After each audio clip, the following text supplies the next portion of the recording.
Voilà, je m'appelle Amina, j'ai 33 ans.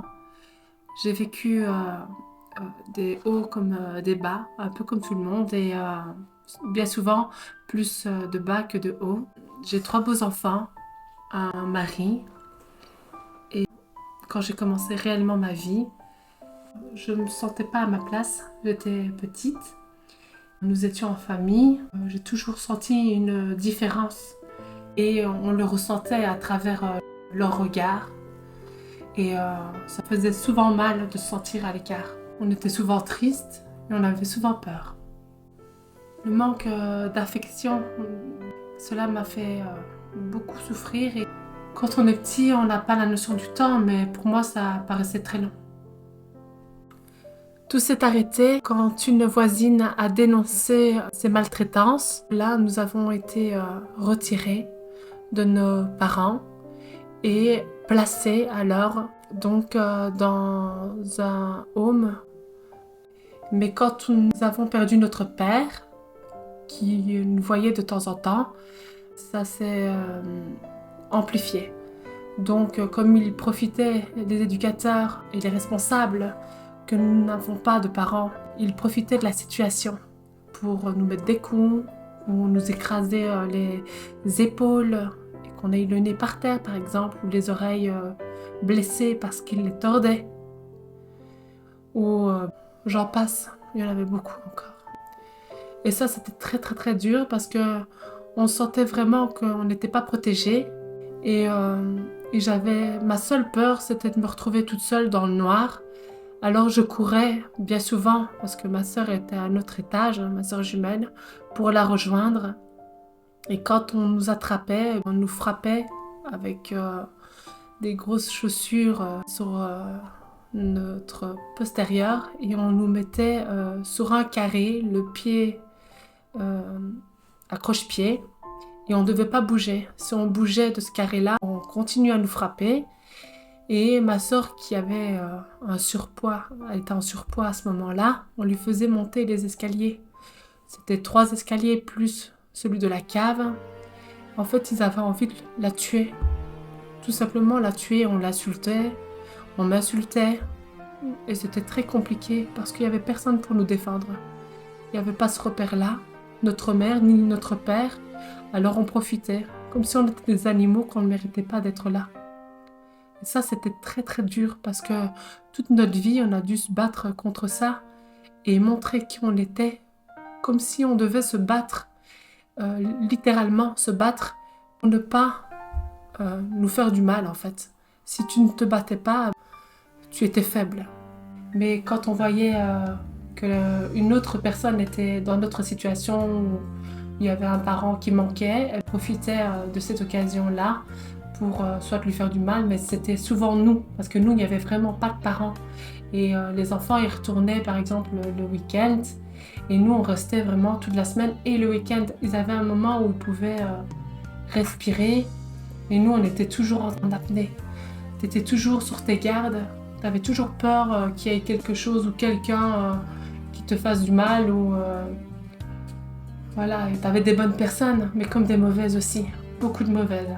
Quand je suis sortie de le home, j'étais livrée à moi-même et je suis tombée sur des personnes qui étaient malfaisantes, qui n'étaient pas bien, et j'étais un peu comme une proie. Ça a été très dur pour moi parce que je ne savais pas, comme j'avais pas de repères familiaux, je suis tombée sur des personnes qui n'étaient pas bien intentionnées à mon égard. Je me suis mariée avec un homme qui disait qu'il voulait du bien pour moi et au final, tout le contraire. Ça s'est fini par un mariage blanc et qui n'était pas un mariage blanc pour moi, un mariage blanc pour lui, parce que moi je ne savais pas ce qu'il pensait réellement, tout en sachant que je pensais que c'était le contraire. Il était parti en vacances pour ce temps-là, il s'était marié avec une autre, pendant que moi j'étais ici. Je l'ai appris d'une tierce personne. Et voilà, après, j'étais brisée et puis j'ai fait tout pour arrêter cela et recommencer une nouvelle vie. Donc voilà, j'ai rencontré mon mari il y a de ça quelques années maintenant. Nous avons parlé pendant longtemps. longuement de nos projets, de nos envies. On était d'accord, compatibles. Je voulais que ce soit plus sérieux. Donc, on a alors pensé à avoir des enfants. Et c'était notre rêve à tous les deux de construire une famille. Et ça s'est fait progressivement. On a eu beaucoup de personnes qui ne voulaient pas qu'on soit ensemble. Nos origines, nos religions. Moi, je me suis convertie après lui, comme lui, il est né dans cette religion-là, qui est l'islam. Et ça, l'islam fait beaucoup. Il fait peur. Et comme c'est l'inconnu pour les gens, ils ne le connaissent pas, l'islam, ça fait peur. L'inconnu fait peur. Et avec lui, j'ai trouvé la stabilité, le bien-être. Et c'est ça qui me permet d'avancer aussi, parce qu'il connaît mes souffrances, mes doutes. Il m'épaule quand il doit m'épauler. Et je ne dis pas que tout est parfait, mais en tout cas, il est là, il est présent. Tu ne pourras jamais guérir de ça. Parce que ces cicatrices-là, elles sont là dans ton cœur. Et quoi que tu fasses, rien ne peut les changer. Parce que ça a été ouvert. Et juste à penser à ça, parce qu'il y a des moments où tu penses à ça. Ça vient comme ça, mais ça vient. Ça te blesse. Juste une situation, même quand tu vois une situation dans la rue, tu dis « Ah, ça te rappelle la tienne ». Et là, à ce moment-là, ça s'ouvre. C'est un peu comme une cicatrice qui est affectée. Moi, elle est toujours affectée. Mais j'ai cette force-là, cette force de caractère, que ça reste dans une partie de ma tête. Comme tout le monde a ses démons, ça refait surface de temps en temps et on doit les combattre. Et moi, c'est grâce à Allah, grâce à ma religion, que j'ai pu surmonter beaucoup de choses. Sinon, je crois que je serais toujours au plus bas. Il y a toujours une personne sur qui compter. Et cette petite personne, c'est elle. Faut pas oublier qu'elle n'est pas toute seule. Et que Dieu lui facilitera sa vie, malgré les gens qui sont méchants ou qui veulent du mal à cette petite fille. Allah la sauvera de toutes ces choses-là. Moi, j'ai pas pu être sauvée avant, mais l'islam m'a fait beaucoup de bien.